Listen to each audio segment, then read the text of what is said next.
விருதுநகர்ல, இந்த விருதுநகர்ல இவர் எழுதுனது ரொம்ப முன்னாடி. பழைய பஸ் ஸ்டாண்டுக்கு பக்கத்துல துரைப்பாண்டின்னு ஒருத்தர் பூக்கடை வச்சிருக்கிறாரா, இங்க இருக்கிறவங்க தான் சொல்லணும். துரைப்பாண்டின்னு ஒருத்தர் ஒரு பூக்கடை வச்சிருக்கிறாரா.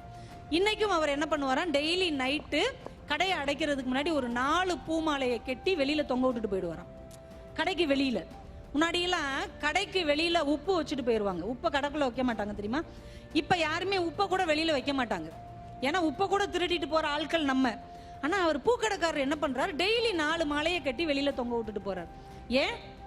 திடீர்னு எங்கேயாவது நைட்டு நேரத்துல ஒரு இறப்பு ஏற்பட்டால், ஒரு அசம்பாவிதம் ஏற்பட்டால், அந்த நேரத்துல யாரும் மாலைக்காக தேடி அலையக்கூடாது. எப்ப வந்தாலும் இங்க ஒரு 4 மாலை இருக்கும், அவங்க அதை எடுத்து பயன்படுத்தி கொள்ளலாம். சில பேர் அப்படி எடுத்துட்டு வந்துட்டு மறுநாள் பணம் கொடுக்க அவர்கிட்ட வருவாங்களா, ஐயா நேற்று உங்க கடையில 4 மாலை எடுத்தோம், இந்தாங்க பணம். வாங்க மாட்டாராம்.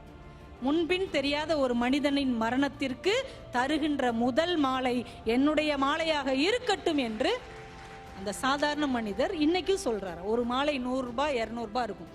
ஒரு சாதாரண பூக்கடைக்காரருக்கு ஒரு 400 ரூபாங்கிறது எவ்வளவு பெரிய விஷயம். ஆனால் ஒவ்வொரு நாளும் யாரோ ஒரு மனிதனின் மரணத்திற்காக நான் கொடுக்கிற ஒரு முதல் மரியாதை என்று அந்த எளிய மனிதர் தரும்போது எவ்வளவோ பெரிய வசதியாக இருக்கிற நம்முடைய வாழ்க்கையிலிருந்து யாருடைய வாழ்க்கைக்கு ஒரு சின்ன வெளிச்சத்தை நம்மால் ஏற்படுத்த முடியும் என்றால் அதை நாம் செய்ய வேண்டும். அதை நாம் செய்வதற்கான தூண்டுதல் தான் புத்தகங்கள் என்பதை நாம் புரிந்து கொள்ள வேண்டும்.